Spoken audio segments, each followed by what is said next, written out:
Hello बच्चों, good morning. कैसे हो आप सभी लोग? आए हो बहुत अच्छे होंगे।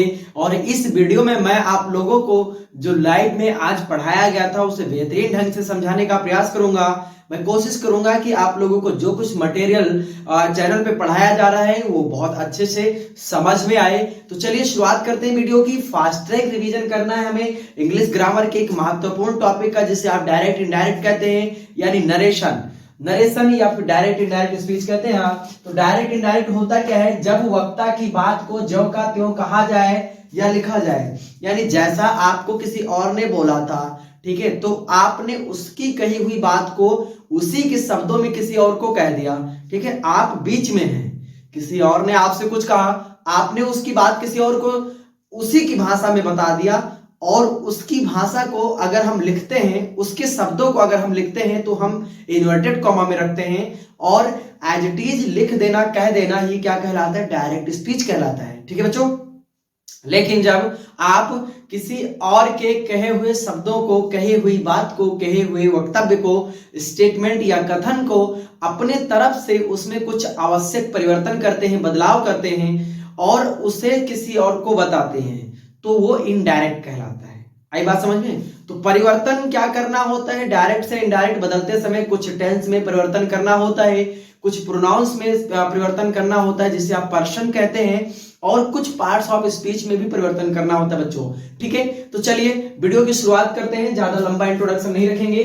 तो जैसा कि ये है एक, यहाँ पर जो मैंने लिख रखा है, यहाँ पर मैंने लिख रखा है एक एग्जाम्पल। वो एग्जाम्पल किसका है? डायरेक्ट स्पीच का। जैसे राजेश सेड टू हिम, उसके बाद में इन्वर्टेड कॉमा मैंने चालू किया और बीच में लिखा I am in class 10th। Rajesh said to him, Rajesh ने उससे कहा मैं क्लास 10 में हूं।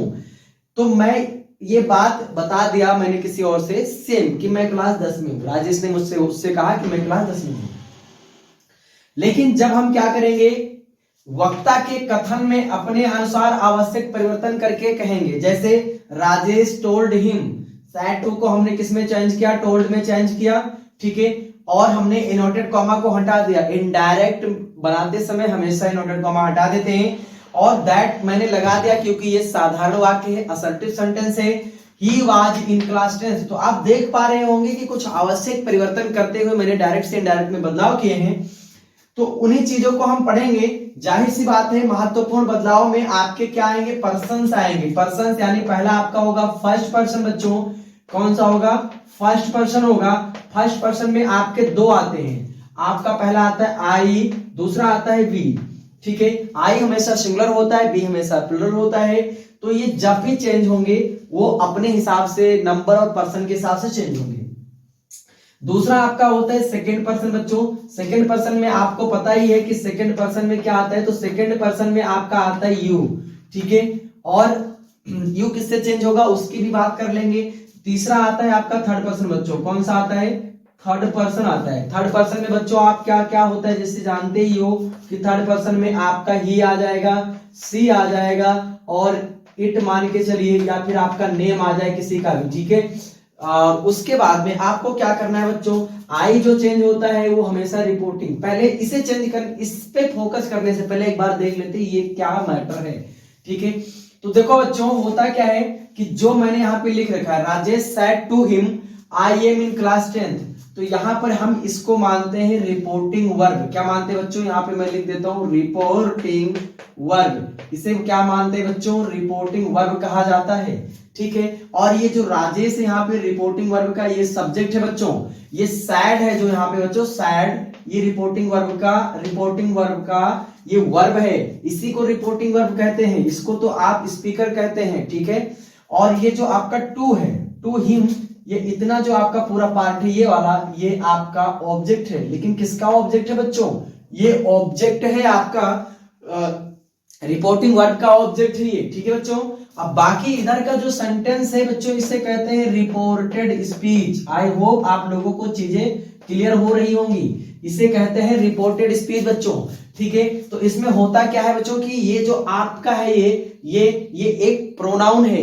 देखिए, सब्जेक्ट के तौर पे दो चीजों का ही आप प्रयोग कर सकते हैं, या नाउन या प्रोनाउन का। तो यहाँ पे ये नाउन तो है नहीं, तो ये क्या है? प्रोनाउन है। और प्रोनाउन क्या होते हैं? नाम के जगह पर प्रयोग किए जाते हैं। नाउन की जगह पर प्रयोग किए जाते हैं। तो यहाँ पर ये रिपोर्टेड स्पीच का नाउन है, इसे हम चेंज करेंगे। ये एम है, एम शो करता है प्रेजेंट टेंस को, तो इसे पास्ट में शो कर हम लेकर जाएंगे, ठीक है। तो उसी हिसाब से कुछ परिवर्तन करेंगे। तो हम ये देख लें पहले कि ये जो हमारा ये पर्सन कैसे चेंज होता है। तो फर्स्ट पर्सन यानी आई और बी होंगे, वो हमेशा रिपोर्टिंग वर्ब के आरबी यानी ये जो इधर का पार्ट है रिपोर्टिंग वर्ब वाला, इसके सब्जेक्ट से चेंज होंगे। हमेशा किससे चेंज होंगे? रिपोर्टिंग वर्ब के सब्जेक्ट से। First person pronoun I and we को हम रिपोर्टिंग वर्ब के सब्जेक्ट से चेंज करते हैं। बात करें आपके सेकेंड पर्सन यानी यू की, तो यू हमेशा आरबी यानी रिपोर्टिंग वर्ब के ऑब्जेक्ट से चेंज होता है। बच्चों इस चीज को नोट कर लेना, इन चीजों में कोई कंफ्यूजन हुई तो आप सारा का सारा गड़बड़ कर देंगे। और ये जो आपका होता है थर्ड पर्सन, बच्चों थर्ड पर्सन, इनके इसमें कोई चेंजेस नहीं होते हैं, इसमें कोई भी चेंजेस नहीं होते हैं। नो चेंज यानी कोई भी बदलाव नहीं होता है बच्चों, इसमें कोई भी बदलाव नहीं होता है। आई होप चीजें यहां तक आप लोगों के लिए क्लियर हो गई होंगी। अब बात करते हैं टेंस में परिवर्तन की। टेंस में परिवर्तन की तो उसके लिए सबसे पहले आप क्या देखेंगे? रिपोर्टेड। देखिए किसी भी बदलाव को करने से पहले, इनडायरेक्ट में बदलने से पहले आप ये देखेंगे कि रिपोर्टेड स्पीच और रिपोर्टिंग वर्ब यानी रिपोर्टिंग वर्ब और रिपोर्टेड स्पीच में जो सेंटेंस है वो कौन से टेंस में है। बात करें अगर इसकी, तो राजेश सेड टू हिम, ये आपका किस में है? ये आपका पास्ट में है, ठीक है। और उसके बाद में जो यहां पर मैंने लिख रखा है आई एम इन क्लास 10th, ये भी किस में है? ये प्रेजेंट में है, ये पास्ट में, ये प्रेजेंट में। तो सब कुछ चेंजेस, सारे बदलाव किस पे डिपेंड करते हैं? इस पे और इस पे, इसके टेंस पे, इसके टेंस पे। अगर यहां पर थोड़ा सा एक रूल है, रूल क्या है अभी मैं समझा देता हूं आपको। तो बच्चों कुछ बेसिक रूल की बात करते हैं आप। बेसिक रूल में साधारण वाक्यों को हम डायरेक्ट से इनडायरेक्ट में परिवर्तित करने के नियम देखते हैं। जैसे कि होता है कि असर्टिव सेंटेंसेस, जो साधारण वाक्य होते हैं जिसमें आपका असर्टिव में आपका क्या बोलते हैं अफर्मेटिव और निगेटिव दोनों आते हैं, तो उन सेंटेंसेस को अगर हम डायरेक्ट से इनडायरेक्ट में परिवर्तन करने का नियम देखें तो सबसे पहले आप क्या करेंगे? इनवर्टेड कॉमा हटाएंगे, कंजंक्शन दैट लगा देंगे असर्टिव सेंटेंसेस में। और अगर रिपोर्टिंग वर्ब में ऑब्जेक्ट आया है यानी कि ऑब्जेक्ट यानी टू लग के उसके बाद में कुछ आया हुआ है, नाउन आया हो, प्रोनाउन आया हो, तो हम उसको किस प्रकार चेंज करेंगे थोड़ा उसे देख लेते हैं। यानी अगर से टू आया है तो टेल में बदल देंगे बच्चों, और अगर सेज टू आया तो टेल्स में बदल देंगे, और सैड टू आएगा तो टोल्ड में बदल देंगे बच्चों। इतना बहुत अच्छे से ध्यान रखना आप। बिल से आएगा तो बिल टेल में बदल देंगे बच्चों। बिल से टू तो किस में बदल देंगे? बिल टेल में। और बिल बी सेइंग को बच्चों बिल टेलिंग में बदल देंगे बच्चों।